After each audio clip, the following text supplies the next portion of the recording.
muitas vidas não terão sucesso. Muitas pessoas vão fazer todo o necessário e vão pegar uma doença, vão ser demitidos, vão ser traídos. O governo vai fazer alguma coisa, vai ser assaltado e a pessoa não vai ter sucesso. O que a gente tem que fazer é todo o esforço necessário para garantir que você não vai se arrepender de uma decisão que você tomou.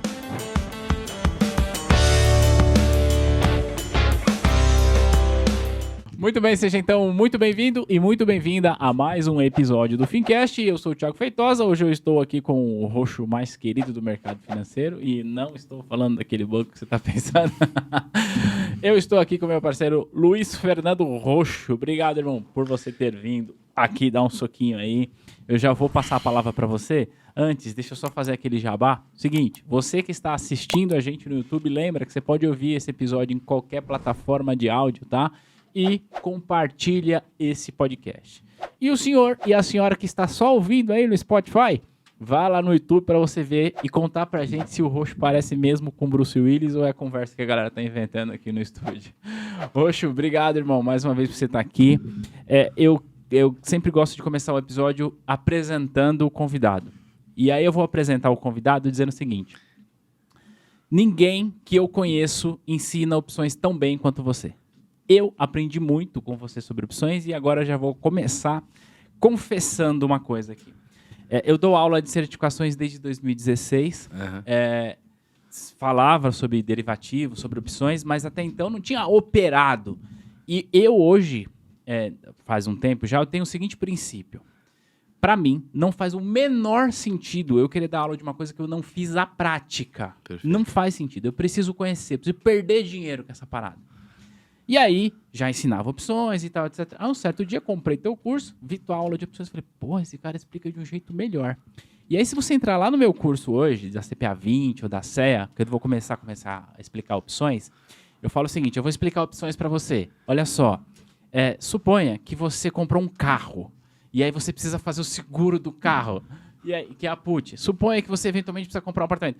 Isso eu aprendi no teu curso. Sim. Então, eu trouxe a tua maneira de deixar simples a opção para quem não conhece nada e me apropriei dessa tua aula aí. Então, estou confessando aqui publicamente. Então, se você que me acompanha já estudou para CPA 20, Ancord, CEA e aprendeu opções comigo, agradeço ao Roxo. Beleza?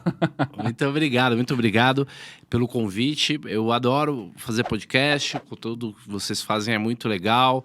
Precisamos formar grandes profissionais do mercado financeiro, tem muita demanda. E eu venho repetindo que é uma opção há 25 anos, né? Um diretor do primeiro banco que eu trabalhei, o Bradesco, falou: você vai dar aula de opção para a turma lá, e isso foi em 97 e até hoje eu já repeti muitas milhares de vezes que a opção é um contrato de direitos e obrigações e tal. E achei legal. E como eu tenho dislexia, talvez até um princípio de autismo, eu tinha muita dificuldade de entender coisas complexas. E eu acho que a minha dificuldade fez com que eu criasse essa didática, né? De conseguir trazer analogias muito simples e muito básicas para que as pessoas entendessem, porque normalmente quem entende muito não explica muito bem. Exato, é verdade. Tem essa questão mesmo. Sim. É difícil achar gente que tem uma didática boa, né? E você é esse cara. Eu acabei entendendo muito porque eu forcei, né? São 25 anos estudando, aprendendo e tal, mas nunca foi uma coisa natural, assim. E uma percepção que eu tenho sobre opções, para quem nunca lidou com isso, nunca soube, não é simples. É complexo entender no primeiro contato. Depois fica natural. Mas no começo é complexo. O que você pensa sobre isso? Eu não gosto de assustar as pessoas, né? Mas o fato é que é a mesma matemática que a gente usa para física quântica. É a mesma matemática que a gente usa para calcular turbulência de vento. Então, as coisas mais complexas do universo, a gente usa as mesmas ferramentas matemáticas para entender. Então, de fato, é uma das coisas mais complexas, é a coisa mais complexa do mercado financeiro.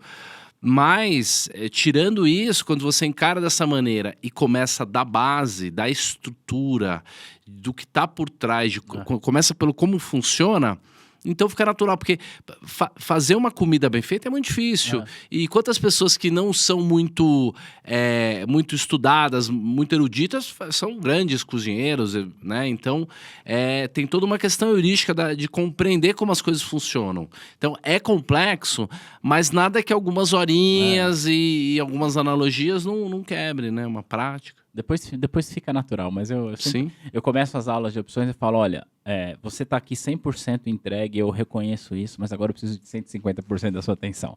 Mas, Roxo, você não veio aqui para a gente falar de opções. Você veio aqui para a gente falar da tua vida, da tua carreira. Isso porque a maior parte das pessoas que seguem a gente são profissionais de mercado financeiro, jovens que estão começando ou que já alcançaram ali algum espaço no mercado financeiro e estão querendo evoluir. E eu gosto de trazer aqui no podcast histórias inspiradoras. Eu conheci o teu trabalho pelas redes sociais há alguns anos, desde a época da Infomoney. Sim. Acompanhei durante muito tempo, depois, enfim, estudei como eu falei. Mas esse Roxo todo mundo já conhece. Eu queria fazer a seguinte pergunta para você, Roxo. Primeiro, hoje você é uma das maiores autoridades quando o assunto é opção, mas não só isso. Você também é gestor de fundo, você também tem essa educação de analista, então não sei se você está atuando como analista. Queria que você falasse um pouco sobre o que você tem feito hoje, quais são as frentes de trabalho que você tem hoje, e aí já emendasse naquele dia, se é que teve, que você acordou o Roxinho e falou assim, quer saber? Acho que eu vou trabalhar no mercado financeiro. Como é que foi essa parada? Lá atrás, no comecinho. Então, ou seja, o dia de hoje e o seu day one de mercado financeiro. Muito legal. Hoje, eu sou sócio fundador de uma holding, que é uma vertical, né, de mercado financeiro e também um pouco de desenvolvimento pessoal. E a gente tem lá uma empresa de educação, tem lá a participação numa research, a gente tem lá o controle de uma asset, né? Tem um fundo quant, a gente também tem um game de investimento, de opções, que é bem legal. A gente também tem o OpLab, que é uma ferramenta bem robusta, bem reconhecida aí para opções. Basicamente 8 negócios, né? Um deles, inclusive, como eu falei para você, é um algoritmo de desenvolvimento pessoal, que a gente usou a matemática do mercado, o conceito da gestão de recursos para ampliar para a vida, e a gente chama de riqueza pessoal, que é gerenciar e aumentar a sua riqueza, os seus recursos pessoais aí nas 5 áreas: dinheiro, saúde, conhecimento, o tempo e a parte emocional. É como se fosse um extrato de dinheiro que tivesse as classes de ativos, mas as classes são as áreas da vida. E é bem satisfatório e, na verdade, a gente trabalha com tripé tecnologia, educação e investimento, né? E o legal desse tripé é que a gente consegue fazer uma espécie de uma amálgama. O que significa isso? O subproduto de um produto é a matéria-prima do outro. Então, por exemplo, eu dou aula, eu tenho que aprender muito para dar aula. Então, eu dou aula, eu tenho a minha receita com a aula, mas com esse aprendizado eu consigo gerir melhor o fundo. Ou eu consigo fazer um research melhor. Eu desenvolvi um algoritmo, um indicador para o fundo, para ganhar dinheiro no fundo, mas eu ensino isso também. Não só isso. É uma vantagem muito grande porque o mesmo cliente pode ser cotista do fundo, pode ser aluno, pode ver o conteúdo da research. Então, é um ecossistema completo. Que legal. Muito legal. Muito bom. Então tá faltando entrar em algumas pernas aí. Na área da educação eu já entrei. Sim. Já entrei como aluno, digo. Não, e conta com a gente. Legal. E aí me conta, o day one, como é que foi o dia? Se é que teve um dia, desde criança, como você chegou no mercado financeiro? Tem um dia que, de fato, eu entrei, né, o meu primeiro dia de estágio na corretora do Banco Bradesco, a corretora 72, na Avenida Ipiranga, aqui bem pertinho, né? E onde era o coração financeiro de São Paulo. Foi no dia 6 de agosto de 97, então faz 25 anos. A minha avó...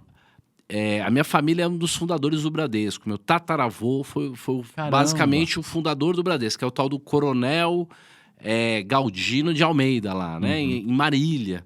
E aí era um representante do Banco do Brasil, chamava Casa Bancária Almeida e Companhia, ou Almeida e Irmãos, uma coisa assim. E eram alguns empresários ali dessa região de Marília. E aí depois ele colocou um filho para tentar gerenciar, não deu muito certo. Aí o genro, que era meu bisavô, que era médico e tal, e aí depois o Aguiar entrou uns anos depois e revolucionou o mercado financeiro e tal. Mas a gente sempre teve relacionamento no Bradesco, né? Não sobrou dinheiro, nem muitas ações, mas a minha avó era amiga do seu Moraes lá, que era diretor da corretora. E aí eu fiz 2 entrevistas de estágio. Uma era para vender caminhão na Ford e a outra era para trabalhar de estagiário na corretora da Bolsa. Então, pô, um moleque de 18 anos, cresceu nos jardins, com certeza vai preferir o mercado financeiro, né? E eu tinha um primo que era operador de pregão, né, que ele tinha 1,50 m, né, já faleceu, mas ele era muito baixinho, quase não, eu sou baixinho, mas ele era bem mais baixinho, e o apelido dele era Smiggle, não, o apelido dele era, não era Smiggle, não, o apelido dele era... Ai, como é que era o nome de um personagem de um filme que tinha um anãozinho. Vou lembrar daqui a pouquinho. Ou Baixo, né? Tem filme, você for procurar Baixo, operador de pregão, que ele era o anãozinho. Tinham 2 quase anões ali na Bovespa, ele era um deles. E eu me relacionava muito com ele, gostava das histórias da Bolsa. Meu pai também foi corretor de soja. Então eu já achava romântico essa coisa. E eu já tinha uma veia empreendedora. Minha família quebrou e levantou muitas vezes. Meu pai quebrou 2, 3 vezes. E eu me lembro de vender roupa, de estar preocupado com dinheiro na escola. Então, antes disso, eu já tinha tido algumas experiências de trabalho. Mas foi paixão à primeira vista, assim. Legal. Primeiro era legal, vou trabalhar na Bolsa, mas quando eu comecei a ver aquele dinheiro circulando e como é que as coisas funcionavam, é o maior desafio da modernidade, é o investimento. E que a gente vai ter que encarar, todos nós, pro resto da vida. Então, nunca para de aprender, né? Então, esse foi o primeiro dia. Eu já tinha interesse pela Bolsa, mas em 97 eu coloquei um cara do meu avô lá, a gravatinha, e comecei a trabalhar. Inclusive, em 98 passei uma semana no pregão, só uma. Caramba, mas você chegou a participar do pregão Viva Voz? Eu passei na prova, fui operador, tinha o crachá e fiquei uma semana só. Mas eu não era bom disso. Não? O raciocínio é meio lento. Bom, é o seguinte, aqui, quem tá seguindo a gente, tem um jovem de 18 anos que é o Roxo lá atrás. E que se a gente falar pra essa pessoa de pregão Viva Voz, ela não sabe o que é pregão Viva Voz. Mas aí depois, você que tá assistindo, coloca no Google assim, ó, pregão Viva Voz, você vai ver as imagens, talvez até vídeo. Mas eu vou te explicar o porquê que eu faço essa pergunta, né, de o D0 e o Day One lá atrás. Porque eu gosto muito, Roxo, de falar de alinhamento de expectativa para quem tá querendo trabalhar. Quando você é jovem, está em início de carreira, você tem muitas ansiedades. Eu já as tive e ainda tenho com o meu negócio e eu imagino que você também tenha. Só que você quer conquistar o mundo em uma semana. E isso é impossível. E eu gosto de fazer isso para a gente traçar essa trajetória, para que a gente possa, com a tua história, dizer para as pessoas, olha, cara, você vai chegar lá. Você vai ser um gestor de fundo, uma gestora, você vai ser um CEO de uma grande... Vai. Mas vamos olhar a trajetória. Por isso que eu quis te perguntar isso. E aí, eu quero que você conte pra gente o seguinte. Como é que foi esse lance do pregão, cara? Você tava lá dando call, gritando lá. Explica pra gente, tenta contextualizar pra quem não sabe o que é o pregão. Antes da gente ter sistemas de negociação automático, a gente tinha a pedra, né? A pedra era uma grande lousa que tinha dentro da bolsa, lá na bolsa, no pregão, e aí ficavam as ofertas lá. Quando eu entrei, a pedra já era automática, mas a negociação ocorria, ou você fechava com a pedra, que é a oferta que estava colocada lá, mas você tinha que estar no pregão e você tinha que ter uma espécie de um cartão de loteria em que você marcava lá e você fechava o negócio. Ou era no gogó. Então, eu trabalhei vários anos na mesa, né? Eu fiquei pouco no pregão, mas a gente pegava o telefone, ligava no pregão, tinha um operador lá e eu falava, Sampaio, era o nosso operador lá na época. Sampaio, vai na roda de vale. Ele ia correndo, entrava na roda de vale, ficava uma roda de pessoas, né? E eles ficavam lá apregoando as suas ofertas. Cada um tinha um cliente na linha, ou pelo menos tinha uma ordem para cumprir, e aí ficava normalmente uma parte das pessoas, tipo, compra 10, compra 10, compra 10, compra 10 a 10, compra 10 a 10. O que é compra 10 a 10? Ele compra 10 mil, 10 quilos, né, que a gente chama, e 10 é o final do preço. Então, se for 25 e 10, eu compro 10 quilos a 25 e 10. E aí o operador chegava lá e falava assim, ó, a Socopa, a Souza Barros e a Suplicy compra 10, total de 20 no lote, tem vendedor só a 30, quem vende a 30 é garantia, tal. E aí ficava os caras lá, vende a 30, vende a 30, então você ficava escutando, compra 10, vende a 30. E uma hora alguém mandava fechar, dava um consenso. E aí o cara ia lá e falava assim, tchada 10. Ele vendeu. Vendeu a 10. Então, se tinha 30 quilos, ele tava tchado. Dava 3 tchadas e já batia o lote todo. E aí o comprador preenchia o cartão, o vendedor conferia, assinava e jogava no tobogã. Mas todo mundo tinha que passar na prova de pregão, mesmo operador de mesa. Então eu fiz a prova, você calcular o termo na mão. Caramba! O termo, você pegava lá a taxa, incluía a taxa e você tinha que calcular qual a quantidade que você ia passar em cada preço para dar lá o preço médio certinho. E era bem legal a prova de operador de pregão, eles simulavam um pregão e tudo. E aí eu passei. E aí ganhei lá o crachá. E aí, quando foi em 98, eu falei, eu quero passar uns dias lá para ver como é que é, meio como auxiliar e tal. Então passei e peguei exatamente a crise de 98 da Rússia. Caramba! Peguei exatamente a crise da Rússia. E eu fiquei um dia numa roda da Telesp. E a Telesp custava um preço enorme, custava, tipo, sei lá, R$300. E aí, o operador que estava comigo na linha, ele mandou eu colocar um firme. O que é um firme? Era uma oferta de 100 quilos. Cara, 100 milhões de ações. Porque tinha inflação, então a gente ia negociar por lote de 1.000. R$10 era 1.000 ações. Entendeu? Então você punha lá 100 milhões, punha oferta firme. Então eu gritei lá, firme de 100 quilos a tanto, tal, na Telesp. E aí o pregão parava quando tinha o firme. Eu fiquei todo orgulhoso. Aí veio um cara e bateu o firme. E aí, todo mundo parou. Depois eu descobri que era o mesmo comprador e vendedor que tava fazendo lá. Foi tudo armado, mas foi muito legal ficar um tempo no pregão. Eu tinha muitos amigos no pregão, a gente jogava paintball, fazia um monte de coisa, assim. Era uma coisa tão tenso que precisava ter aquela descontração, né? Aqueles caras doidões, assim. E muita agressividade, né? Muito grito, muita atrito, assim. Mas todo mundo no final ia embora tomar cerveja. E tudo isso virou agora... virou book, né? Não tem mais pregão viva voz. E eu sempre fui um cara mais quant, mais de sistema, para mim, beleza.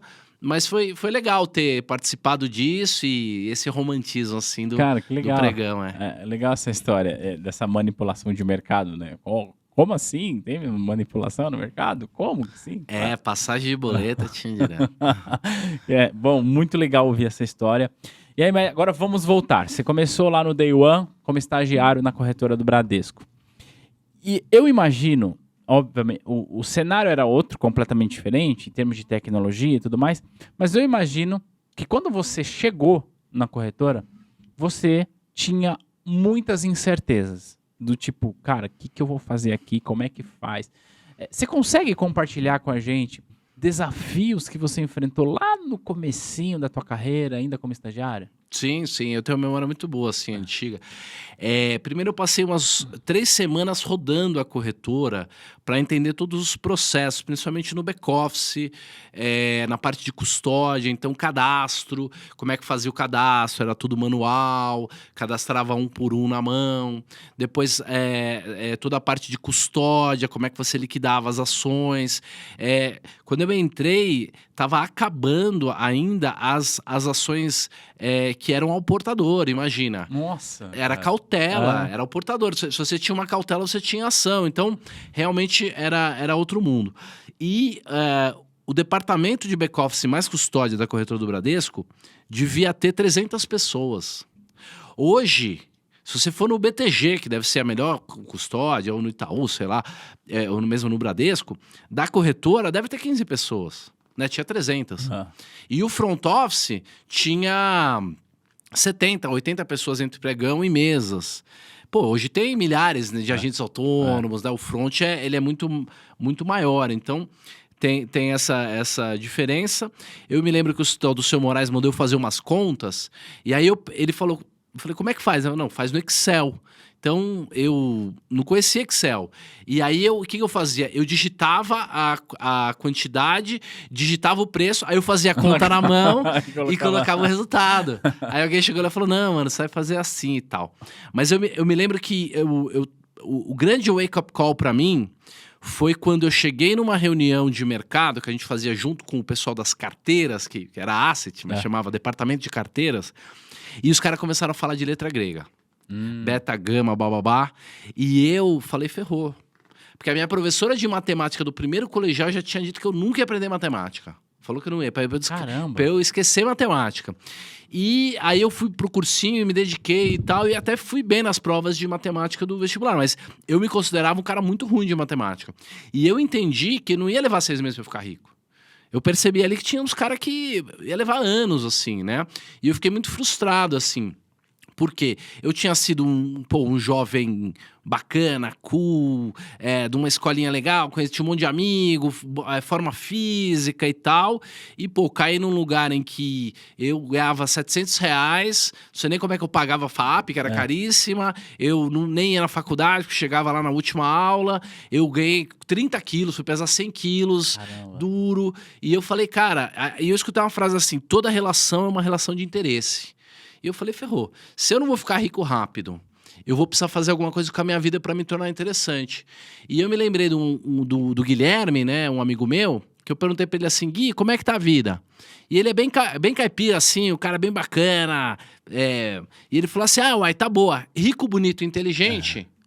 E eu falei, rico, bonito, inteligente. Quer dizer, eu não preciso só ser rico, eu posso cuidar da minha beleza ou da minha saúde, digamos assim. Eu tava muito mal, tava pesando quase 100 quilos, peso 75, 77, vai. E comecei a estudar 2 a 3 horas todos os dias. Desde os 19 anos de idade, eu decidi que se eu estudasse 2 ou 3 horas todos os dias, isso ia acelerar muito o meu processo de evolução. Então, baixou um pouco a minha expectativa, entendeu? Eu, de fato, comecei a jogar o jogo dos 10 anos. Legal. E eu acho que é isso que a gente tem que fazer, porque talvez seja um dos lugares, ou o lugar mais competitivo da sociedade. Então, é um pouco ingênuo achar que você vai se dar bem muito rápido. E eu fui atrás de muitos atalhos, eu quebrei 3 vezes. E a última vez foi em 2007, eu já tinha quase 30 anos, eu já tinha tido sucesso no mercado. Eu quebrei, tive que começar do zero. Então, eu acho que se o cara tiver pressa demais, às vezes ele vai ter que voltar para o começo do tabuleiro e talvez isso leve mais tempo ainda. Legal. Então, o que você está dizendo é que a constância no processo de estudo e jogar o jogo do longo prazo é que faz a diferença. É melhor evoluir. Cada dia, se você fizer cada coisa cada dia melhor, entender, tiver mais consciência e tal, vai ser natural que o resultado vai vir, assim, em todos os sentidos. Legal. Você falou algumas coisas que me chamaram a atenção e eu quero juntar elas aqui para formular uma pergunta que acho que pode esclarecer muitas coisas para quem está nos assistindo. Você disse que a sua professora do primeiro ano disse que você não ia nunca aprender matemática. Uhum. Cara, você é muito bom em matemática. Você é muito bom em cálculo, você é muito bom em fazer essas coisas. Porque eu acompanho o teu trabalho, eu sei disso. Só que você também falou que você estudava 2, 3 horas por dia. Só que, no começo desse episódio, você falou de uma condição que você tem, que eu não me lembro agora, não sei se é TDA, alguma coisa... uma dislexia. E você sabia disso já lá atrás? Quando você diagnosticou isso? E como foi para você conseguir, com essa dislexia, se você trata, se você não trata, e se isso atrapalha no seu processo de aprendizagem? A minha mãe é uma grande educadora. Uhum. Meu avô também foi. E ela tinha uma escola, inclusive, da qual eu estudei. E depois, inclusive, quase fui sair. Ela me tirou da escola, porque estava dando muito trabalho ali para ser filho do dono, e fui para outras escolas, e depois fui para Miguel de Cervantes, e eu não aprendi a escrever. Então, com 6 anos, 7, as crianças escreviam zebra, uva, tal, e eu não conseguia. Então, eu repeti o primeiro ano. Mas quem que repete o primeiro ano? Então, eu sempre tive esse estigma comigo mesmo, tipo, meio burrão, entendeu? E não gostava de estudar mesmo, eu tinha outros interesses, né? Que é um pouco disso. Mas eu nunca fiz testes, assim, né? As pessoas diziam ali que tinha, minha mãe não se importava, resolveu não fazer teste. Eu fui aprendendo a escrever, mas até hoje eu faço grandes erros de ortografia, por exemplo. Porque eu não tenho memória visual. E eu não tenho nenhuma capacidade de decorar. Todos aqueles vídeos que vocês veem no YouTube, ou eu tô falando naturalmente, ou eu tô lendo um teleprompter. Eu não consigo decorar uma fala. Palavras, nome de alguém. Eu tenho que associar o nome de alguém com outra pessoa com aquele nome que eu conheço. E aí, beleza. Então, eu fui aprendendo esse tipo de coisa. Mas a escola era feita para a galera do decoreba, pra galera... Então, eu tive muita dificuldade. Eu quase repeti de novo a primeira série, né? E depois eu fui para uma escola de freira, que era uma da Lix, ali na Gabriel Monteiro da Silva. E, tipo, eles ensinam mais valores do que conteúdo, né? E aí, quem era bom estudava, gostava, mas eu ficava olhando pra cima e tal.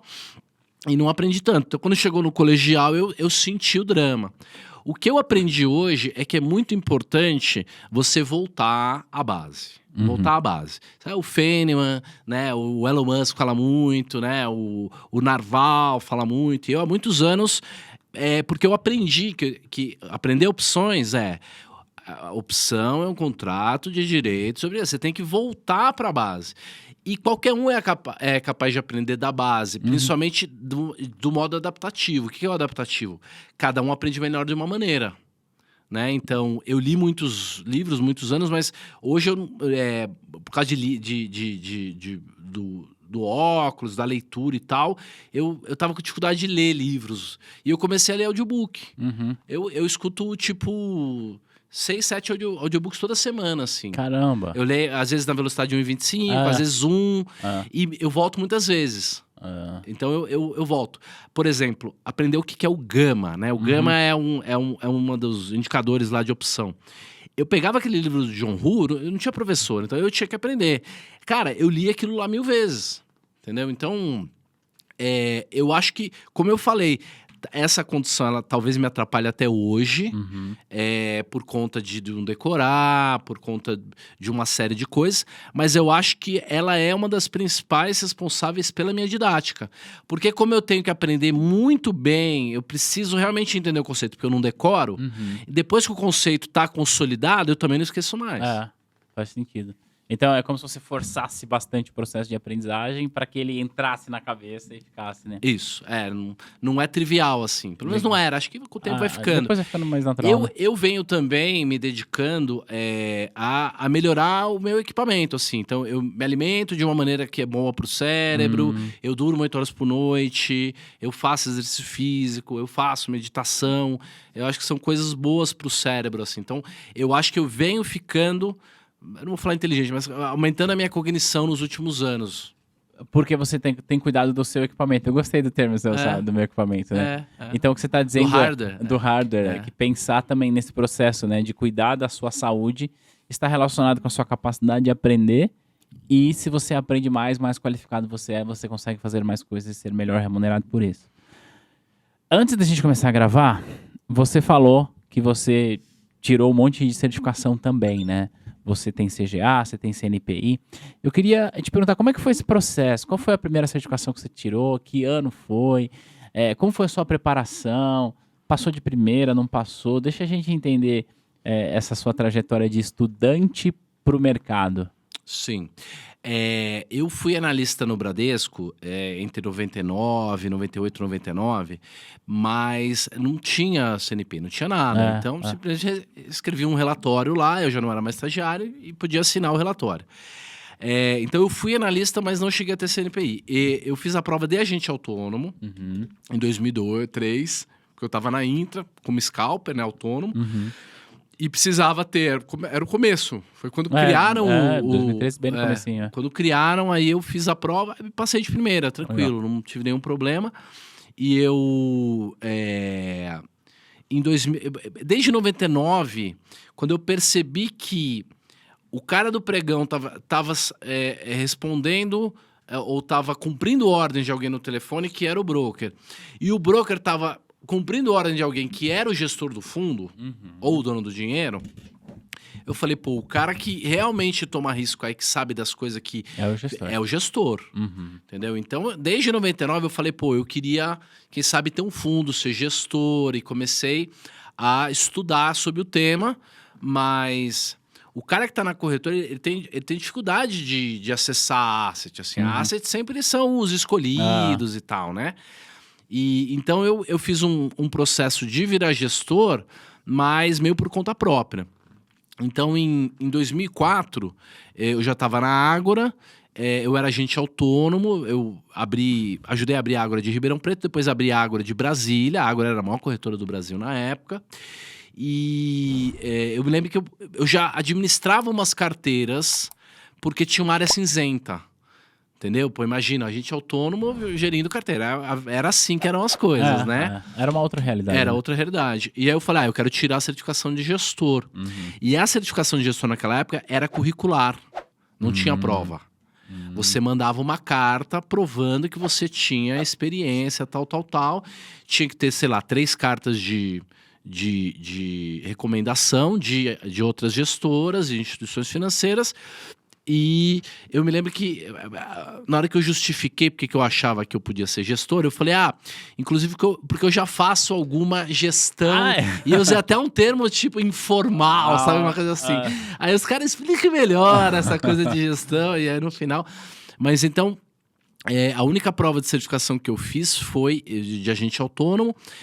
Depois eu fiz alguns simulados de CPA 10, CPA 20, eu dei aula para CFP e tal, então eu fiz algumas simulações dessas coisas e eu fui bem, teria passado, assim. Legal. Porque também são 25 anos, né, repetindo, não dá para você não ter conhecimento suficiente, você precisa se preparar um pouquinho ali. Acaba que é natural, né? Ainda mais a gente que dá aula, né? Eu fui... recentemente eu fui fazer a prova do CFG, da Ambima, e eu falei, não vou estudar, vou lá fazer. E fui, passei e tal, porque, cara, eu tô mexendo com isso todo dia, então não tem que ser um desafio, né? Sim. Aí, falando sobre essa sua trajetória de gestão, você falou de 99, você falou, putz, cara, o negócio aqui é bom ser gestor. Nos bastidores ali eu tava contando que certa vez eu ouvi você contando um pouco da tua trajetória com o seu fundo, e eu usei a tua história para responder uma pessoa que estava começando a estudar agora e queria ser gestor, que eu acho muito legal. Como é que foi isso? Hoje você já tem um fundo de investimento, você já é gestor, mas eu queria que você contasse pra gente quando foi que você decidiu ser gestor e como foi a sua trajetória. Em quantos meses você conseguiu decidir ser gestor e ter um fundo de investimento? Muito bem. Primeiro, eu muitas vezes no meio da trajetória me arrependi. Me arrependi porque se eu tivesse entendido que a atividade do broker, do agente autônomo, era uma atividade nobre, que funcionava, era reconhecido, talvez... Tipo, hoje eu tivesse uma XP, legal. Entendeu? Porque eu entendia, eu basicamente criei toda a parte de varejo ali do Bradesco de renda variável e Private Bank. Eu escrevi o business plan do Private Bank do Bradesco. Caramba, que legal. Com 20 anos. Então, assim, eu teria tido uma carreira muito mais meteórica, mais rápida. Eu aos 20 e poucos anos, fui contratado pelo Safra, tipo, com luva de $40 mil, $50 mil, Caramba. entendeu? Então, assim, e eu não me dedicava àquilo, eu não gostava de ligar para cliente, eu não gostava de vender, principalmente produtos que eu não entendia, eu não acreditava, e eu ficava estudando como gerir um portfólio, como calcular risco e tal, e eu poderia ter me dedicado a ser o melhor broker, mas... Passado tudo isso, eu consegui, então, valeu a pena, né? Então, em 99, como eu falei, eu acredito que a data seja mais ou menos essa, eu falei, o cara bom é o gestor, né? Eu quero ser gestor. E aí, em 2002, eu estava no Private do Bradesco, fui para o Private do Safra, tive dificuldade lá, acabei fazendo um acordo, saindo do Safra, e eu fui operar o meu próprio dinheiro na Intra, que era uma corretora de scalpers. O Benchimol estava lá, tinha um monte de gente, mas uma parte atendia clientes próprios, uma parte operava o próprio dinheiro. E eu, em 2002, comecei a estudar finanças quant. Caramba, Porque, em 2002. em 2002, porque eu não tinha tempo para administrar o meu dinheiro e eu já tinha ganho um dinheirinho. E eu falei, pô, só se for sistematizado. E aí eu comecei a frequentar ali na Paulista, eu ganhava bem no Safra, eu comecei a frequentar aqui, né, no Conjunto Nacional. Não tinha a Livraria Cultura grandona, mas tinha várias culturas pequenas e uma delas era inglês só de business.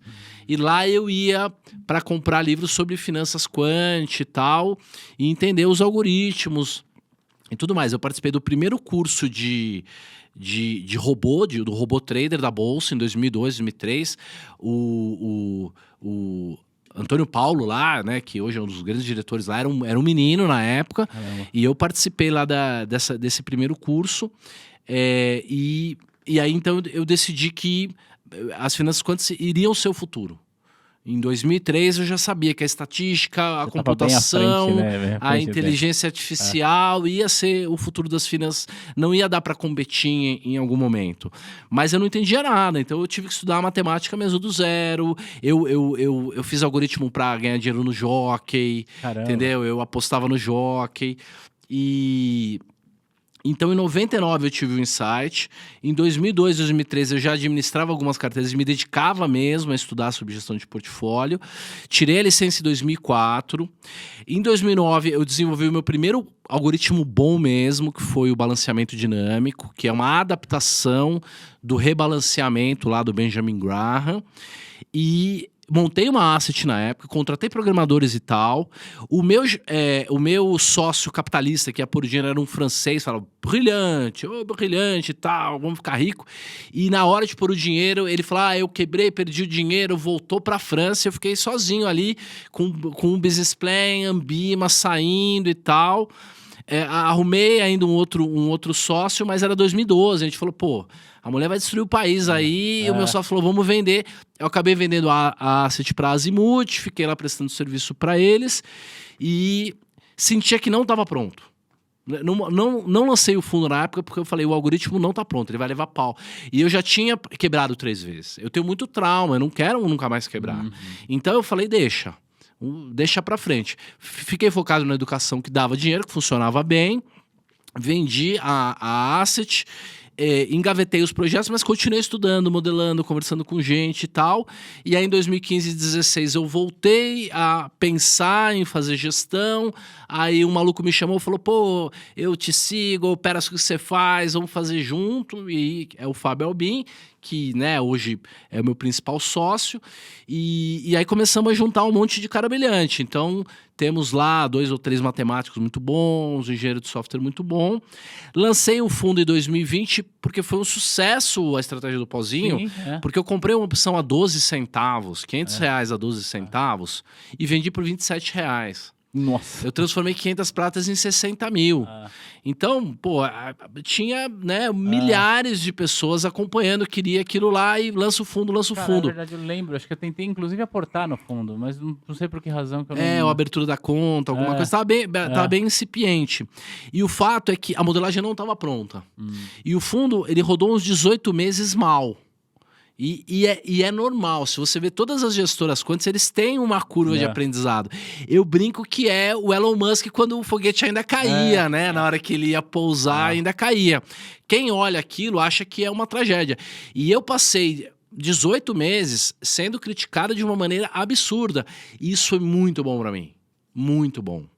Muito, muito importante. E eu guardei muitas mensagens. Pessoas dizendo assim, cara, desiste, você não sabe fazer, você só sabe vender curso. Caramba. Cara, você é a maior fraude. Eu guardei, eu tenho essas coisas guardadas. O fundo já tem performado muito melhor. E a partir da semana que vem, a gente liga tudo no automático, com inteligência artificial, intradiário e tal. Eu não me arrependo de ter começado antes, em 20, o fundo não está pronto, porque o grande lema da modernidade é comece antes de estar pronto, né? A gente pegou 2% da asset e deu para os cotistas que ficaram.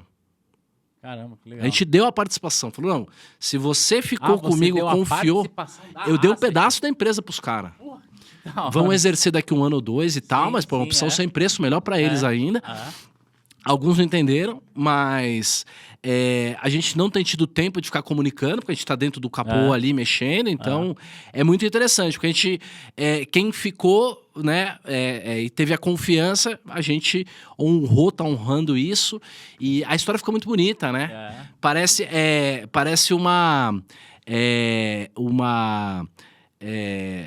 tem um termo do Tolkien que não é antitragédia, é uma coisa assim. Daqui a pouco eu vou lembrar o termo, mas é quando as coisas parecem que vão dar errado e no final dão certo e rola uma sublimissão assim. Então, pô, todo mundo tá falando de inteligência artificial e quant agora. Todo mundo, cara. Eu tô começando a sentir isso por aí e eu fico muito feliz, né, cara? Porque não deve ter ninguém no Brasil tão preparado quanto a gente. Nem de perto, assim. Mesmo os grandes fundos hoje, o que eles estão estudando agora, tipo, a gente já estudava em 2007, assim, 2008. E o fato também de você ter tomado pau aí por 18 meses no fundo, traz também uma bagagem que você só adquire com essas pancadas, né? Eu não sou muito religioso, mas para mim faz muito sentido que quem tem uma grande missão também passa por grandes provações. Então, tudo que poderia ter dado errado, no momento, naquela condição, deu tudo absolutamente errado. Sabe quando você faz um modelo e fala, ó, só não pode tal coisa acontecer? Acontece. Tal. Aí melhora aquele algoritmo e tal. Ó, agora só não pode tal coisa. E, puta, aquilo acontece e tal. E ótimo, porque a gente basicamente viu boa parte dos problemas que vão aparecer.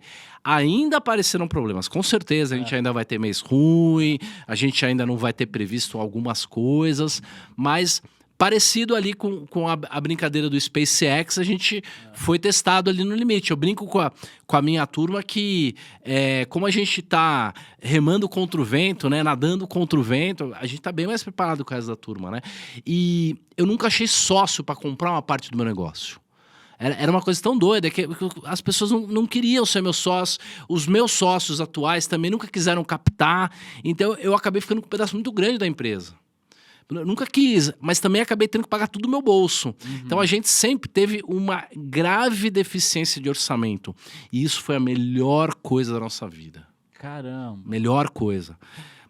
Não adianta você falar, eu vou contratar 1000 programadores, 500 matemáticos, 500 estatísticos hoje, para daqui 1 mês ter um fundo quant. Não vai, brother. Não vai. É que nem fala o Warren Buffett. Se você engravidar 9 mulheres hoje, você não vai ter uma mulher por mês. Você não vai ter um neném por mês. Você vai ter 9 nenéns daqui 9 meses. Existem desenvolvimentos que dependem do tempo, dependem da maturação, dependem dos testes que a vida traz, de você passar 5 anos só pensando naquilo, sem fazer, só pensando. Esse tipo de enriquecimento não tem atalho. Não tem atalho. Cara, muito legal isso. Eu quis te perguntar isso, né? Eu até brinquei na minha pergunta, quantos meses demorou? Então, demorou uns 240 13, meses. uns 20 anos, 20 anos. Por que eu quis falar Mais de sobre 20, isso? Porque, cara, eu acho muito legal, mesmo, quando alguém vem com um sonho grande. Mesmo. E eu incentivo que as pessoas tenham um sonho grande. Tem que ter. Entretanto, eu gosto de ser pragmático com as coisas. Perfeito. Dizer, cara, você vai realizar teu sonho grande. Vai. Porque eu hoje estou realizando o meu sonho grande. Você também está realizando o teu sonho grande. Entretanto, mais importante do que você dizer, olha, eu realizei o meu sonho grande, é você entender e respeitar a jornada para você construir isso. Porque eu acho que esse é o grande lance, né? Se você tivesse conquistado tudo que você conquistou hoje, sem ter passado pelos perrengues que você passou, talvez você não valorizasse isso. Talvez eu fizesse uma operação totalmente vendida, descoberto e quebrasse no auge, assim, entendeu? Com certeza, muita gente que não passou por dificuldade, né, gestores, quando passam pela primeira dificuldade, eles não têm a menor reação, nem entendem o que atropelou eles. E eu já conversei com quase todos os gestores do Brasil e grande parte deles tem uma limitação muito grande em compreender tudo que está por trás do mercado, as complexidades, a matemática. Não que eles não sejam bons, mas às vezes, se eles tentarem fazer uma coisa nova e o mercado mudar, 20, 30 anos de histórico, vai pro lixo. O mercado é isso, ele é o grande humilhador, né? É verdade. Como diz o Fish. O mercado é um grande humilhador. Roxo, você falou aqui que quebrou algumas vezes.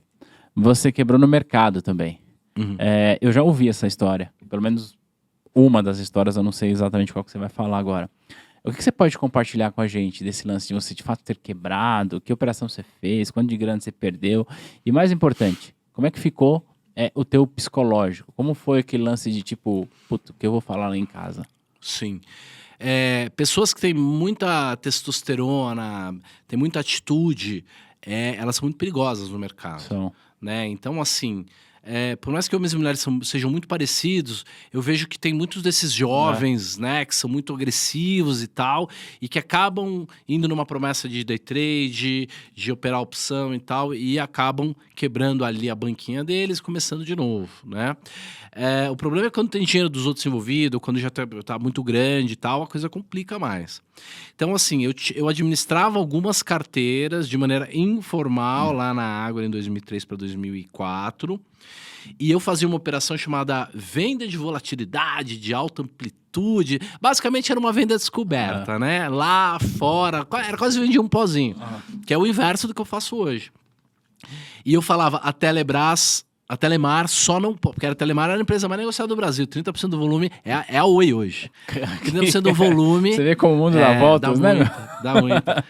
E eu falei assim, olha, ela só não pode subir mais que 30%, ou 35%, uma coisa assim.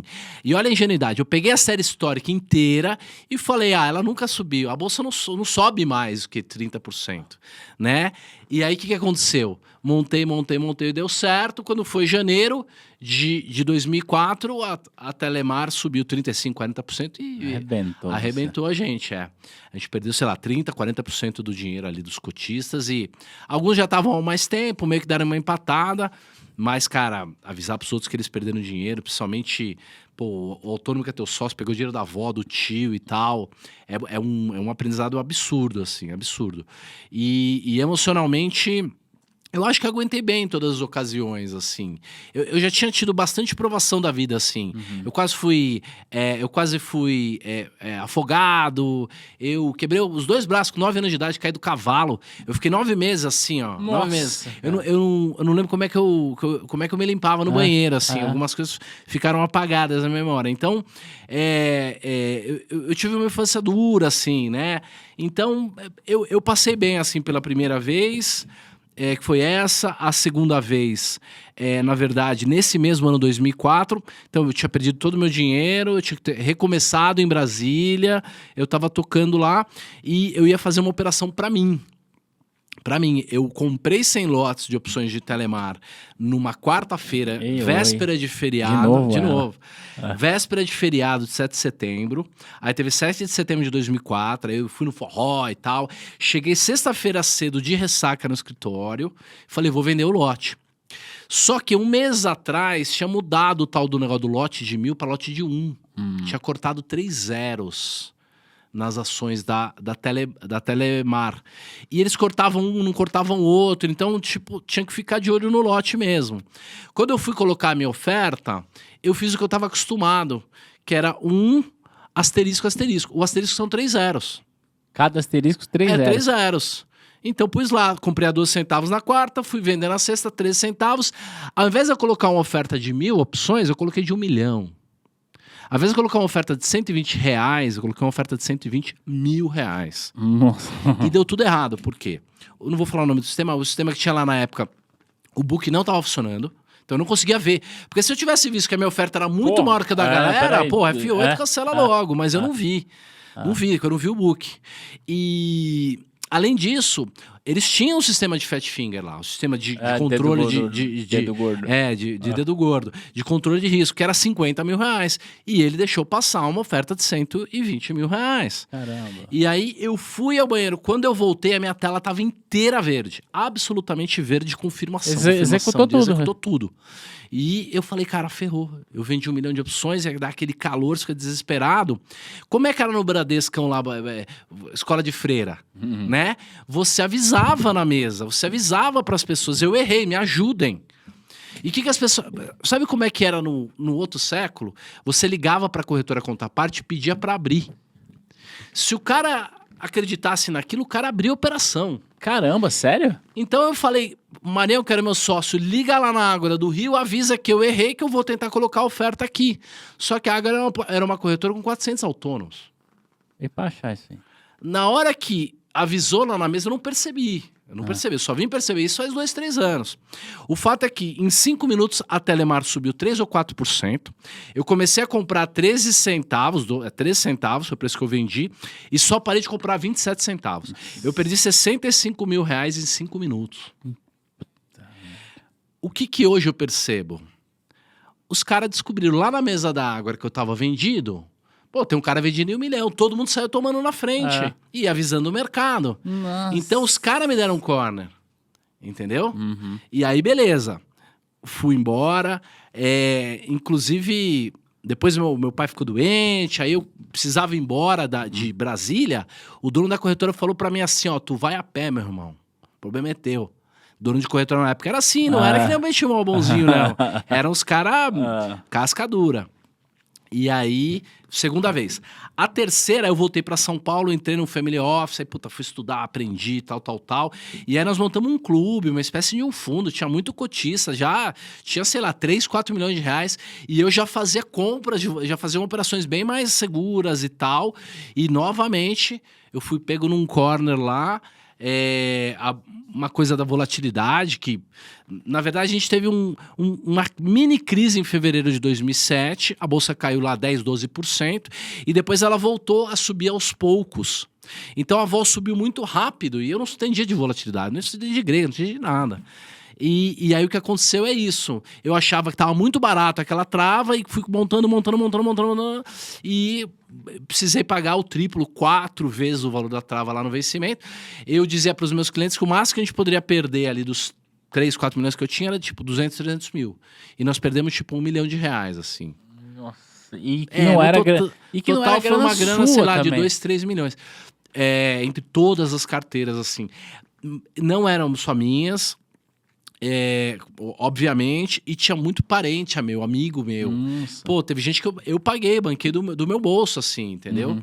Então, foi um aprendizado muito grande. Teve cliente que me pediu pra eu ir tomar um café com ele. Tipo, 1 mês atrás, o cara me levava pra andar de barco, iate, queria apresentar a sobrinha, entendeu?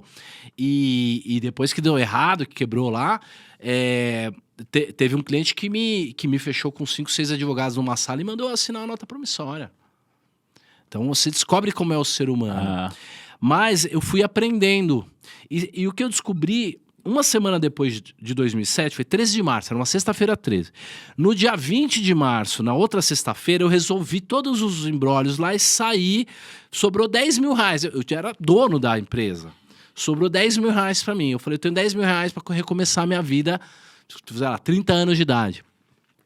E eu fui tomar uma cerveja com meus primos ali no Pinheirinho, ali no Lago de Pinheiros e tal. Não era o que é hoje, né? A roupa dos Pinheiros ali. E custava 5 reais uma cerveja. E eu me senti feliz naquele dia. E eu percebi isso. O colapso, a crise, acontece enquanto você tá quebrando. Depois você bateu lá embaixo, você sabe que você não vai morrer de fome. Você liga pra 2, 3 caras, o cara fala, não, vem pra cá que eu te ajudo e tal. Você fala, não, tá tudo certo. Aquela pressão do eu tô quebrando, como é que eu saio disso, aquela coisa do ego. A sensação de que você tá se afogando, né? Exato. Se a gente fosse comparar. Peso absurdo. Eu me lembro quando a Dilma tava pra ser empichada, eu falei, essa mulher, ela tá mais sofrendo agora depois que ela for embora. Porque é ali, quando as coisas estão errado, que é a pior situação. E depois disso, como eu já tinha essa coisa de cuidar da vida e tal, da saúde, eu comecei a me cuidar, comecei a acordar cedo e estudar mais loucamente. Fui fazer uma prova da ANPAD para passar no mestrado e foi muito libertador aquilo para mim. Porque eu estudei, tipo, sei lá, fiz uns simulados, estudei algumas horinhas e eu tirei 9,4 ou 9,5, uma coisa assim. Eu gabaritei de inglês, eu gabaritei de matemática e tal. Então, pra mim, foi quase como um tipo, eu não preciso mais provar nada pra mim. Entendeu? Eu passei, isso aí passou, né? Então, e aí o Leandro Stormer, o Leandro e o Stormer, né, que tinham a maior empresa de educação de trader lá naquela época, eram meus amigos. E aí eu liguei pro Storm, eu falei, pô, eu acho que eu tô preparado para fazer aquele curso de opções que há tantos anos a gente falava. Uhum. Então, eu quebrei em março, abril, comecei a conversar com eles abril, maio, e aí em agosto eu fiz o primeiro curso de opções básico no sábado, avançado no domingo, com 50 pessoas pagando R$500. Entendeu? Então eu bati lá embaixo e rapidinho... Que ano foi isso? 2007. Caramba, 2007. que legal. Rapidinho eu já me levantei e já me tornei sócio da Landstormer e pude ajudá-los a... Foi sócio da Montei o escritório de São Paulo, ajudei eles numa série de coisas. coisas. Na Liberta agora, né? A Landstormer é a Liberta, né? Tá. É a Liberta. Então eu ajudei eles a montarem a Liberta lá e foi muito legal. Então a educação começou... Eu já dou aula desde 97, mas a educação começou a ser uma coisa remunerada e tal... Por isso que eu tô falando, isoladamente, você congelando a história, eu naquele momento, é a pior coisa do mundo. Mas hoje, vendo toda aquela trajetória, fica uma biografia mais interessante e parece que meio que tudo estava preparado para aquilo. Sabe aquela coisa de que... Depois que você venceu, quanto mais difícil foi a jornada, mais ela é satisfatória para você. Então, cada uma daquelas pequenas coisas foram necessárias para a gente promover a revolução quântica que a gente está se preparando agora. E com relação a essa história do sonho grande, eu tenho um algoritmo sobre isso. Conta pra gente. Conta pra gente. É uma heurística. Eu vi uma foto uma vez que diz que foi tirada de uma montanha-russa na Espanha, tá? Ela estava em espanhol, assim, um cara escreveu com uma caneta, assim, então tava lá. Tenha sonhos grandes, expectativas médias e necessidades pequenas. Muito legal isso. Tá? Por que a expectativa média? Essa história de não ter expectativa sobre nada não é bom. Por quê? Porque você não acessa a sua dopamina, que é tão importante. Pra você... Ficar salivando, vai dar certo, eu vou, não vou. Você não fica nervoso. Você já não sonha com aquilo. Quantas vezes eu tava estudando lá de madrugada, alguma coisa, meus amigos estavam na balada, e eu já tava me sentindo feliz só do quanto aquilo ia... ser bom para mim quando tudo desse certo. Então, se você não tem expectativas, aumenta um pouco o teu sarrafo ali, a tua medida, a tua meta, você não consegue se forçar ao limite. Né? Então, não dá para ter expectativa baixa. Tem que ter uma expectativa, mas não pode ser muito grande, senão vai frustrar, né? Alguma frustração é boa, mas senão não fica em pé. E o terceiro é necessidades pequenas. Né? Então, pô, até hoje eu faço muita conta, eu economizo R$1, 50 centavos e tal, e eu passei no shopping e eu não tenho vontade de comprar nada. Eu não sei se é um trauma, se eu prefiro ver o dinheiro crescer do que gastar, mas essa coisa da necessidade pequena é muito legal. E eu vi um vídeo do Jack Ma de 99, 98, 2000, em que ele gravava todas as reuniões de conselho que eles faziam lá na startup com 4, 5 pessoas, que ele falava assim, olha, eu sou feio, eu sou pobre, eu sou não sei o que, eu sou não sei o que, então eu não consigo jogar o jogo dos 6 meses. Então tudo que a gente faz é para daqui 10 anos. Entendeu? Então, por exemplo, eu sei que tem soluções algébricas, computacionais, que eu não consigo fazer agora para o meu algoritmo, mas eu sei que daqui 2 anos eu vou conseguir. Entendeu? É um processo de evolução natural da sua capacidade de fazer e... Até computacional, matemática. Então, o próprio software ir aprendendo isso, né? Cara, é muito legal a gente contar esse lance dessa... Eu gostei muito do que você falou. Talvez seja mais uma das coisas que você ensina que eu vou adotar aí. Sonho grande, expectativa média e necessidades pequenas. Porque eu acho que se você consegue viver uma vida... não uma vida sem conforto, mas claro, tendo conforto, mas viver uma vida abaixo da sua capacidade hoje é o caminho para você enriquecer no longo prazo, né? Então, cara, vou pegar um exemplo aqui, eu posso comprar um carro zero agora? Posso, mas se eu ficar mais 2 anos andando de Uber, eu vou morrer? Não, então faça isso, isso vai te ajudar, né? Porque assim, a gente não tem que ter uma vida de sucesso. Muitas vidas não terão sucesso. Muitas pessoas vão fazer todo o necessário e vão pegar uma doença, vão ser demitidos, vão ser traídos. o governo vai fazer alguma coisa, vai ser assaltado e a pessoa não vai ter sucesso. O que a gente tem que fazer é todo o esforço necessário para garantir que você não vai se arrepender de uma decisão que você tomou. Muito legal. Então, Cara, você não isso pode dá um corte de podcast, isso que você falou. Com certeza. Porque a gente tem que evitar, eu tendo feito 4 vezes o curso do Taleb, então entendendo alguma coisa de risco, eu acredito que a melhor gestão de risco que a gente pode fazer em qualquer área da vida, inclusive financeira, é evitar o arrependimento. Entendeu? A pior coisa que tem é você falar por que eu fiz isso. Era só não ter feito isso. Então, assim, as pessoas acham que eu sou meio cagão. Eu até ando meio assim devagar, eu falo devagar. Por quê? Porque eu sou muito traumatizado, entendeu? Eu quebrei muitas vezes, eu me arrependi muitas vezes, né? Pô, imagina, né, depois da cirurgia lá que eu quebrei o braço, pô, por que eu fui subir naquele cavalo? Por que eu fui comprar aquela trava? Por que eu fui pular no mar daquele jeito? Então, hoje em dia, eu levo muito tempo para tomar uma decisão. O tempo hábil, né? Não muito tempo não. Você não pode tomar a decisão depois do que fosse necessário. Mas assim, a prudência e a coragem não são o inverso. Na verdade, elas são a mesma coisa em dimensões diferentes. Ser prudente e também ser corajoso é o jeito certo. A prudência é a coragem do general. Entendeu? Porque a coragem pela coragem é a coragem do adolescente. Entendeu? Ele quer provar que ele tem a coragem, mas se você colocar no peso do risco e retorno, não vai fazer sentido. E aí, com o tempo, você começa a olhar para um problema e falar, não vale o risco. Entendeu? Ou vale o risco, mesmo que provavelmente vai dar errado. Exato. Você falou do Taleb algumas vezes. Cara, talvez você seja o principal divulgador das ideias do Taleb no Brasil, né? Conta pra gente o que você aprendeu. Aliás, explica pra gente quem é o Nicolas Nassim Taleb, porque talvez quem está assistindo não conhece, qual é a obra dele. E o que você mais traz de ensinamento do Taleb, assim, que é um gênio das finanças, embora a turma das criptomoedas estão brava com ele? Eu acho que não só da criptomoeda. Eu acho que o mainstream, de maneira geral, tem um pouco do nariz torcido com ele, porque ele é pedante, ele é mal educado, ele agride as pessoas no Twitter. Mas se você ler a obra dele, vai ser tudo muito coerente. Inclusive, ele diz que é uma estratégia de marketing. Entendeu? Por exemplo, o Urshi adora o Taleb, gosta e tal. Mas, outro dia ele fez um comentário do Taleb no Twitter e o Taleb falou fucking idiot, sabe? Mandou aquele xingamento. Você só pode criticar um paper com outro paper. Certo. Entendeu? Então, algumas coisas, elas estão numa outra camada de discussão. Mas, voltando, né? O Taleb é um cara que nasceu em 1960 no Líbano.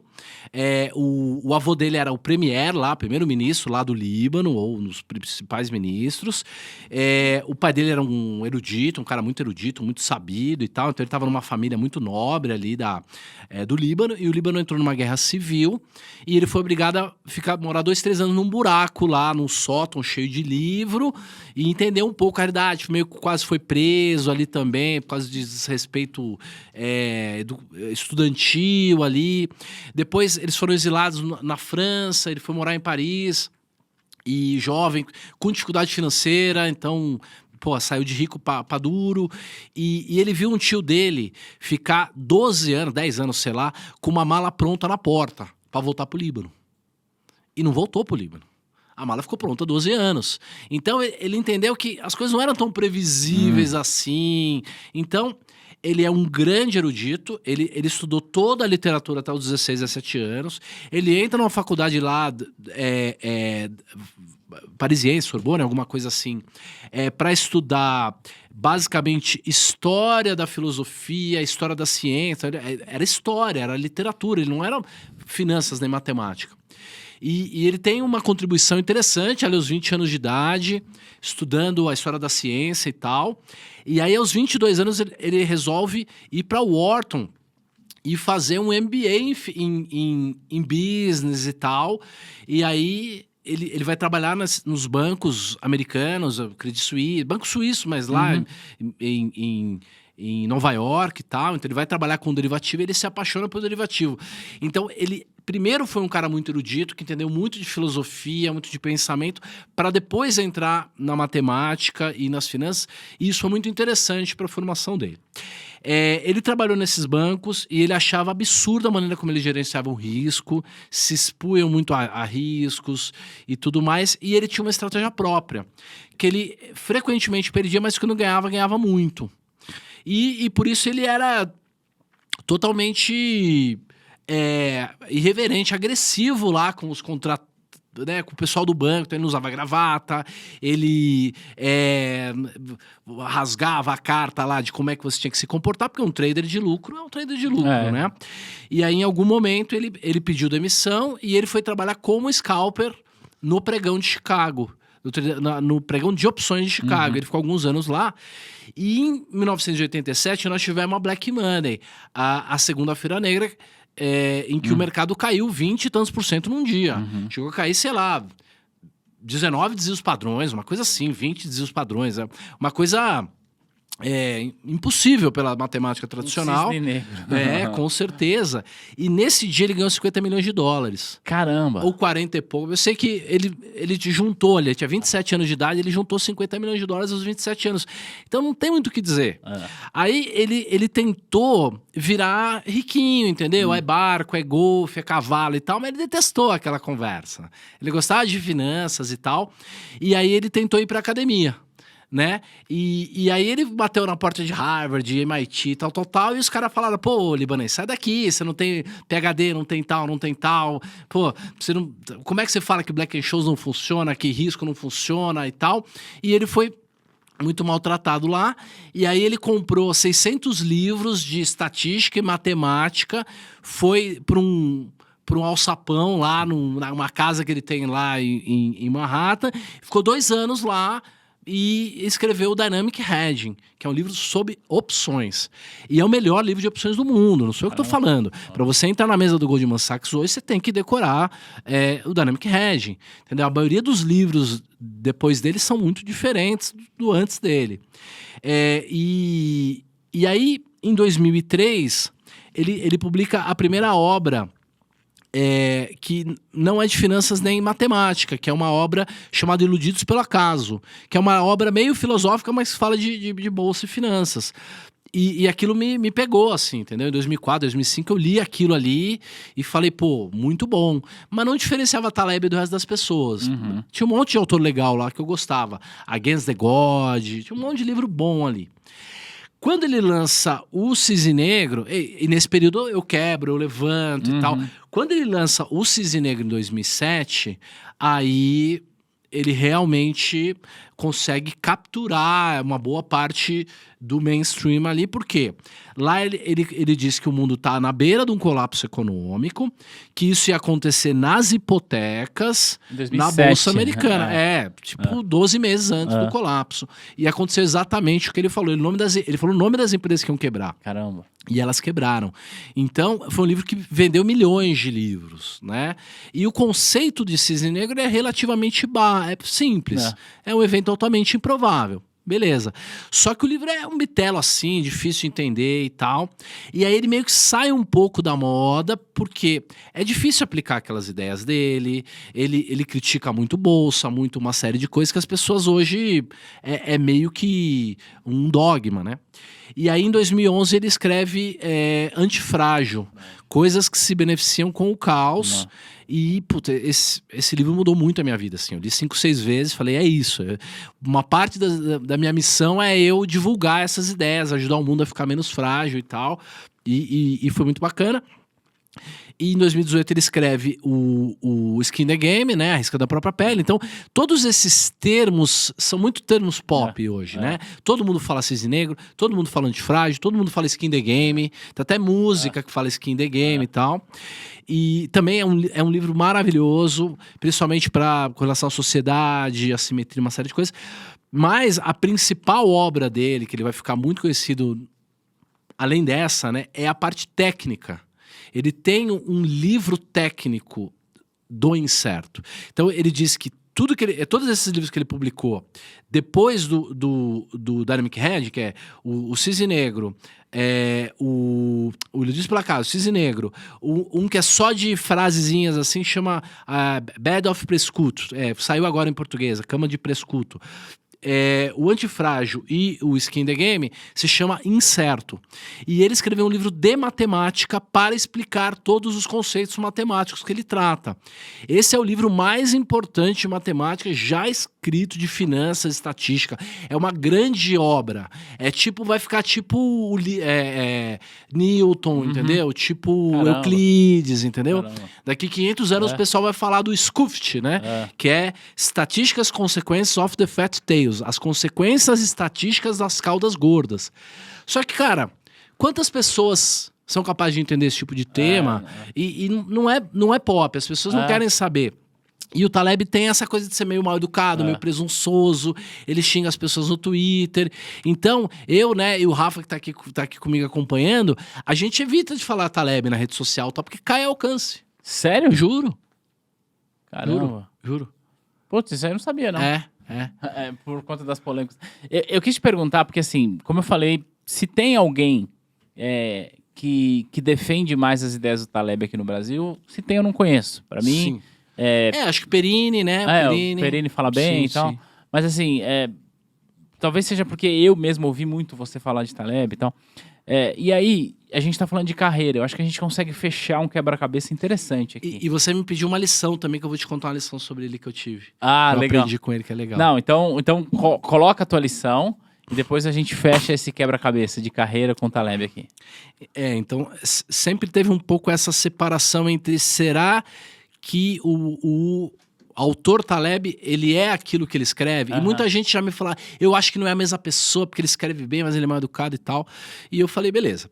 Primeira vez que eu tive com ele foi em 2013, em que ele foi no Congresso da Bolsa e eu vi a palestra dele lá, em Campos do Jordão, 2012, 2013, e beleza.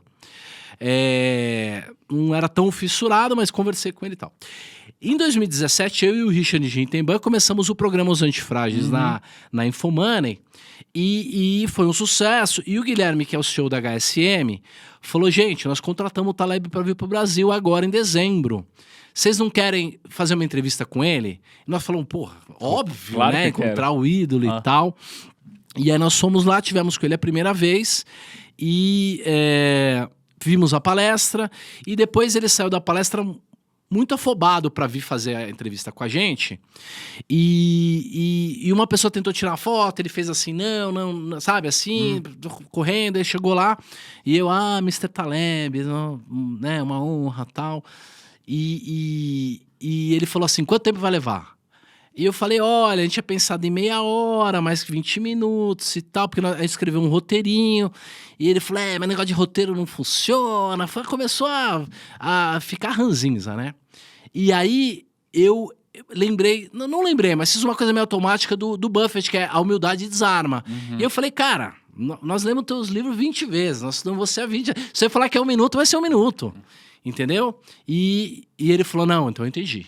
Então, peraí que eu vou pegar o roteiro e vou fazer um negócio legal. Aí ele falou, Coreia do Norte eu não falo, Bitcoin eu não falo e tal, bebê. E quando ele entrou no estúdio, eu lembro que ele tratou muito bem as pessoas que estavam servindo. Legal. Entendeu? Então, o cara famosão que queria tirar foto com ele tratou mal, mas o cara que serviu o cafezinho, ele tratou bem.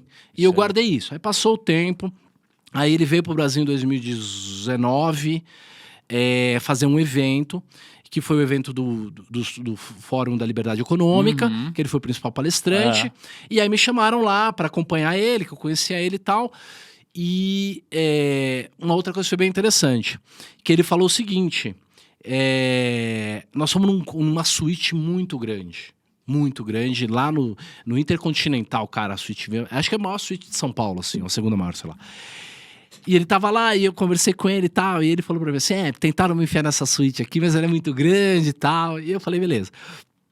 E aí eu já tinha lido o Skin the Game. E ele já falava no Skin the Game que ele não gostava de lugar muito grande, que parecia um mausoléu, que o legal era você morar num lugar pequeno, cheio de gente. E eu falei, pô, então ele é o cara que tá escrevendo, né? Ele tem essa personalidade. E ele fala no Skin the Game aquilo que eu tinha reconhecido lá, que é você tem que tratar bem, principalmente as pessoas que têm dificuldade na vida.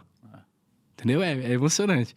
E que tem dificuldade. Ele fala assim, ó, tem gente que não recebe um parabéns no aniversário. Entendeu? Então você tem que ficar atento com esse tipo de gente, tem que tratar bem. Aí ele vai no café da manhã, no dia seguinte, que eu fui convidado na casa de um cara, num apartamento. E ele chega lá e ele passou no Pão de Açúcar, cara, e comprou um queijo lá da região dele. Então imagina, o cara foi no café da manhã, ele levou um negócio.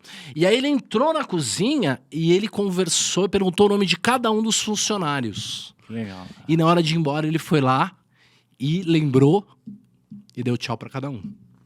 Cara, muito foda. Isso é forte se a gente parar pra pensar, porque assim, as pessoas, muitas dessas pessoas, infelizmente, são invisíveis, né, cara? Então assim, ele trata mal no Twitter o famosão. Mas eu já... Aí eu fui pra Nova York, fiz o curso com ele. Nós estamos marcando um curso em Barcelona, e cada curso leva 10 dias, então a gente fica 10 dias lá conversando com ele. Então, eu conheço muito bem a personalidade dele. Ele tá escrevendo a biografia dele, ele não vive mais, entendeu? Então, tudo que ele faz sempre para as pessoas lembrarem o exemplo que ele deu, entendeu? Isso é muito Faz legal. sentido, até porque, pô, o cara ganhou $50 milhões aos 27 anos, né? Então, ele ganhou...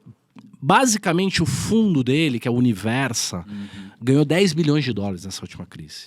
E eu acho que ele tinha pelo menos 30% ou 40% do patrimônio do fundo era dinheiro dele. Então, ele ganhou uns 4 bilhões nessa última crise. Muito mais do que Buffett, muito mais do que todos esses caras que perderam dinheiro na crise. Ray Dalio, ele é um cara endeusado. Mas o Ray Dalio perdeu dinheiro na crise. E se você lê, o cara mais respeitado do mercado financeiro hoje é o Howard Marks. Se você lê o último livro dele, ele cita 9 vezes Taleb. 9 vezes. Ele não cita 2 ou 3 vezes o Buffett, né? Então, assim, o Taleb vai ser lembrado daqui 1000 anos, entendeu? Cara, que legal. Porque eu conheço a matemática, eu entendi ali quais foram os insights. É diferente só das frases de efeito e tal, né? Cara, muito legal. Esse tipo de ensinamento que você traz, eu acho que a gente pode resumir esse lance, né? De que, cara, no fundo, são pessoas e a maior parte das pessoas, infelizmente, essa é uma verdade, elas são invisíveis, né? Você tá aqui e tal, o porteiro que recebeu a gente lá na recepção, cara... Tem gente que chega aqui e não olha na cara da pessoa. Eu acho que isso é importante porque isso mostra um pouco daquele que quem você é. E paralelamente, eu tive num evento esses dias, um aniversário de um amigo meu, e tava um dos maiores influencers do Brasil aí, de autoajuda, assim, né? Não de finanças. E o cara é gigante, assim. E eu fui lá e falei, eu sabia que ele provavelmente não me conheceria, né? As pessoas que me conhecem são do mercado, né? E eu falei, tal, parabéns, seu trabalho é incrível, tal. E ele olhou pra mim e falou, entendeu? E virou a cara e saiu dando, entendeu? Tipo aquela mão mole, assim. Então dá pra ver que ele é o inverso do Nassim Taleb. Né? Ele é um cara incrível na rede social, ama todo mundo e tal, mas na vida particular ele é um pau no cu. Boa definição. Cara, muito legal. Entender esse lance de como as pessoas são nos bastidores. Isso... certamente traz um pouco da sua característica, inclusive, né? Já que você admira esse comportamento, creio eu que você também repete. Aliás, a gente já tinha falado ali um pouco pelas redes sociais, mas presencialmente é a primeira vez que a gente se fala, né? Então, é legal a maneira como você chegou. Então, isso mostra que você vem repetindo esse comportamento, é muito legal. Aqui mesmo a gente já teve experiências contrárias a isso, mas isso é uma história para outro momento. Acontece. Mas é bom que a gente aprende muito, né? Bom, a gente está falando sobre carreira e a gente está falando sobre Taleb. Você acha que os eventos onde você quebrou eram cisnes negros, ou no sentido de ser algo inesperado, ou você acha que você plantou isso dada a sua imaturidade na época, olhando pelo retrovisor agora, né? E o que você acha que você poderia dizer para quem está nos assistindo em relação a gente associar essa lógica do cisne negro, ou até mesmo iludidos pelo acaso, na vida corporativa? Deixa eu tentar dizer o porquê que eu estou te perguntando isso. Porque... às vezes, você faz um relativo sucesso numa empresa e você talvez está sendo iludido pelo acaso. A circunstância levou você para aquilo, né? Eu tive uma carreira bastante rápida no Itaú. Eu fui promovido algumas vezes em pouco tempo. E hoje eu olho para trás e eu percebo que eu fui iludido pelo acaso. Porque na minha última promoção eu durei 3 meses e fui demitida. Então, alguma coisa aconteceu. Resumo, como que você associa esses conhecimentos de cisne negro com carreira? Então fala sobre o teu passado, se é cisne negro ou você causou isso, e como que você diria, já que você tem inclusive agora um algoritmo que fala sobre a vida inteira, como Sim. que é? É riqueza pessoal. Riqueza Riqueza pessoal. E riqueza pessoal está relacionada também a você estar feliz com o trabalho, imagino eu, né? Sim. Então, aonde que esse conhecimento do Taleb se aplica na vida corporativa, na carreira da pessoa? Perfeito. Primeiro, se eu repetisse as mesmas estratégias, nas mesmas condições, repetidamente, tivesse novamente e carregasse repetidamente essas estratégias no longo prazo, em algum momento elas iriam colapsar. Então, na verdade, eu estava fazendo estratégias frágeis. Mas é muito fácil de entender por que os novatos são levados a se exporem, fazerem estratégias de maneira frágeis. Por quê? Existem dois lados da mesma moeda. O primeiro lado é o quanto você ganha e o quanto você perde. E o segundo lado, então, é o payoff. E o segundo lado é a probabilidade. Tá certo? Então, eu sou capaz de dizer para você ou para qualquer pessoa 5 estratégias que tem 90% de acerto. 90% de acerto. E sempre você vai ganhar 20%, 30%. Só que aqueles 10%, aquela única vez que a coisa dá errado, você vai perder todo o dinheiro que você tem. Então, você tá com uma exposição assimétrica negativa. E é comum que as operações assimétricas negativas têm mais a perder do que a ganhar, elas tenham probabilidade favorável de ganho. E isso ilude realmente as pessoas pelo acaso. Por quê? Eu sou capaz de criar um algoritmo para um fundo que vai ganhar 10 anos. Um monte de grana todos os meses. No mês que der errado, ele vai perder o dinheiro todo. Vai quebrar, vai para a ruína. E você pode comprar esse fundo no 5º ano de vida dele. Você pode passar 5 anos ganhando dinheiro com esse fundo. E mesmo assim, esse fundo tende a quebrar. Ele tá errado. E as pessoas, elas estão acostumadas a olhar o passado e projetar o futuro. E elas erram até o verbo. Elas falam assim, toda vez que tal coisa acontece, eu ganho tanto. Ou ela fala assim, essa estratégia dá tanto de ganho, não dá tanto. Já deu tanto, né? Que nem o cara fala assim, Roxo, é verdade que a bolsa tá dando 5%? Não tá dando, ela deu 5%, e isso provavelmente faz com que talvez ela deixe de dar. Exato. Né? Alguma coisa que ganhou muito durante muito tempo, de duas uma. Ou o cara achou a fórmula da Coca-Cola, o que a probabilidade é baixa, eu acredito, tem algumas pessoas acharam a fórmula da Coca-Cola, mas a maioria, na verdade, tá nadando pelado, né? Tá short ali, tá esperando um evento improvável, mas que vai acabar acontecendo e a pessoa vai quebrar. O Taleb dá um exemplo no Dito pela Casa que é bem legal, que você faria uma aposta com 80% de chance de ganhar? Faria, a maioria das pessoas faria. Então por que as pessoas não fazem roleta russa? Porque o risco é morrer. Exatamente. Mas elas fazem estratégias, elas fazem uma roleta russa na bolsa em que o tambor tem 200 espaços de bala. Então não fica tão claro ali que ela vai acabar quebrando. Por quê? Porque se fosse uma roleta russa mesmo, a cada 5 você quebra, as pessoas não fariam. Mas existem estratégias que você tem o risco escondido aqui, né? O risco oculto que a gente chama. E muita gente investe com risco oculto, e não é que o cara acordou de manhã e falou, eu sou um cara maligno, que eu vou fazer uma estratégia que na verdade é frágil, mas que vai ganhar na maior parte do tempo, eu vou ganhar o meu bônus lá, e vou tirar minha performance e vou embora. Não, o cara é ingênuo, ele não sabe estatística. Que nem eu, que achava que só porque a Telemar nunca subiu 35%, que ela nunca subirá, né? A gente chama isso aí de erro de Lucrécia, que eu errei o nome do cara, mas de qualquer maneira um cara que achava que a maior montanha do mundo era a maior montanha que ele tinha visto. Até que ele descobriu que não, que tinha montanhas maiores. Né? Legal você achar que o maior erro do mundo é a maior montanha que você já viu, e muita gente tem isso pra sempre, né? E isso, quando você viaja ao exterior e conhece outras culturas, você fala assim, caramba, Eu tava vivendo numa bolha achando que aquela era a realidade. E eles afirmam, fazem testes com séries históricas, pseudamente são técnicos, estão usando algum tipo de matemática lá, uma matemática péssima, ela não serve para finanças, porque ela usa a distribuição matemática, que é a distribuição normal.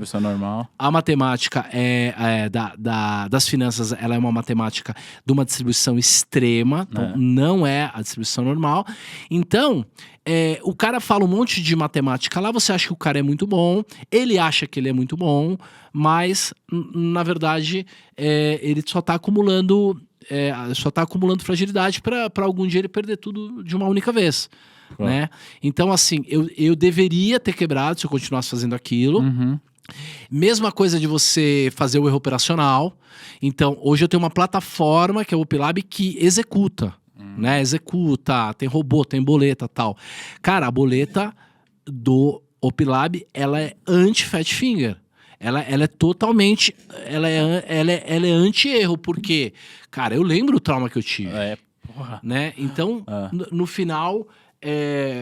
eu acho que tá tudo meio escrito ali mesmo para eu passar por aquilo ali. E que as pessoas são iludidas frequentemente pela casa, porque elas não têm conhecimento estatístico, e o conhecimento estatístico, as propriedades estatísticas, elas são contraintuitivas. Né? A gente está acostumado a ter ganhos frequentes. O ser humano, assim, a gente come 3 vezes por dia, a gente dorme... São coisas prazerosas. Na época da caverna, quando uma coisa dava errada, era uma coisa só. Era o leão que vinha e te matava, entendeu? Então a gente gosta de ter pequenas recompensas frequentes, e quando na verdade a gente deveria pagar o sacrifício frequentemente para ter grandes ganhos no longo prazo. Mas a gente prefere pequenos ganhos. Por isso que a gente, ao invés de levantar para correr, que vai dar aquele baita benefício no longo prazo, eu prefiro dormir 10 minutos a mais, ao invés de poupar. E todos esses problemas de hábito que a gente tem são muito por esse problema intuitivo, que a gente quer recompensa no curto prazo. Boa, muito legal. E pensa agora numa carreira, no Roxinho que estava começando a carreira, né? Lá atrás. Porque isso pode inspirar quem está nos assistindo. Quais são os ensinamentos do Taleb que você aplicaria à sua carreira? Ou seja, para quem está nos assistindo, para usar isso? Eu acho que assim, uma noção muito grande de honra, quer dizer, de você cumprir com o que você falou, de você ter uma palavra. As pessoas que queimam o filme no mercado, para valer, assim, elas nunca mais voltam, entendeu? Então, assim, você honrar, você entender o que é a noção de honra, você também... não sinalizar virtude, não faz propaganda própria, entendeu? Eu sei que o Instagram pede alguma coisa assim, mas, cara, se você doou alguma coisa para uma instituição, não coloca lá, porque você está fazendo propaganda própria. Ou tente fazer de uma maneira que não seja tão humilhante assim, porque no curto prazo vai funcionar, você vai conseguir lá seguidor e tal, é sexy, as pessoas não entendem ali que você está sinalizando riqueza, virtude e tal, mas isso pega muito mal. E eu acho que uma visão empreendedora, entendeu? Se puder começar um negócio, é legal trabalhar numa empresa. Eu adorei ter trabalhado em grandes empresas e tal, mas eu acho que uma vida realmente com um propósito, com um sentido, é quando você tem um grande projeto, um grande plano. E viver o sonho do outro é uma coisa muito frustrante, assim. Você não vai conseguir se sentir pleno. E aí você vai buscar satisfação em outros lugares, que são as satisfações dopamínicas ali que vão acabar mais rápido do que a ressaca. É verdade. Né? Puta, muito legal. Roxa, esse papo tá incrível, incrível mesmo, mas eu preciso deixar sempre um gostinho de quero mais. Fantástico. Conta pra galera que está te vendo ali, como que te acha, onde você tá mais ativo, enfim, as suas redes sociais. Legal. Instagram é onde eu sou mais ativo, produzo conteúdo todos os dias, YouTube também, faço pelo menos 2 ou 3 vídeos por semana, conteúdos um pouco mais profundos. O Twitter, eu não discuto tanto no Twitter, mas eu produzo no Twitter, pelo menos alguma coisa todos os dias. LinkedIn também estou trabalhando, então procurar meu nome aí vai me achar. E eu acho que as pessoas têm que se apaixonar pelo desafio. Não buscar o dinheiro, é o desafio de conseguir bater o mercado, de ter uma sagacidade, uma competência, uma condição de você falar, eu consegui, não foi sorte, eu consegui criar um método, aprender um método e eu consegui bater o mercado. E não tem problema que leve 20 anos, porque se você tiver esse mindset, na verdade, vão ser 20 anos de diversão, né? Porque o caminho é melhor do que a pousada, né? Exato. Como diria o Miguel de Cervantes. A jornada é mais importante do que a chegada, é isso aí. Sim. E você compartilhou muito da tua jornada, que a gente falou muito pouco da tua chegada. A gente falou muito pouco do seu D0 e do seu D+1, D+5. A gente falou muito do seu D menos, sei lá quantos dias aí do passado. Sim. Eu acho que esse é o grande ensinamento que eu queria deixar. Então, eu quero te agradecer por isso. Muito bom. Eu aprendi muito aqui. Deixar aqui público, né? Eu já falei isso em outros momentos. Lá no meu Instagram já falei muitas vezes o quanto que eu admiro você e a sua capacidade de ensinar um assunto que é muito complexo. Puxa, muito obrigado. Eu mesmo aprendi bastante contigo. E fica aqui o convite para você voltar aqui quantas vezes quiser. E aí, tem uma parada que eu sempre falo o seguinte. Para quem tá nos assistindo, para ir lá no Instagram do nosso convidado e mandar um direct e falar assim, ó, te vi no Fincast, gostei. Manda sim no direct lá que a gente vai responder você. E aí você volta, né? Se tiver bastante comentário, você volta. Volta pertinho aqui de casa, pra mim é tranquilo, é só subir Augusto. Legal. Tamo junto. Rojo, muito obrigado pelo seu tempo, pelos seus ensinamentos. Para você que está nos assistindo e nos ouvindo, deixa aquela curtida, aquele comentário e vai lá no Instagram do Roxo, @LuizFernandoRoxo, manda um direct para ele que ele vai gostar de bater um papo contigo. Beleza? A gente vai se ver no próximo material. Um grande abraço. Tchau, tchau. Valeu.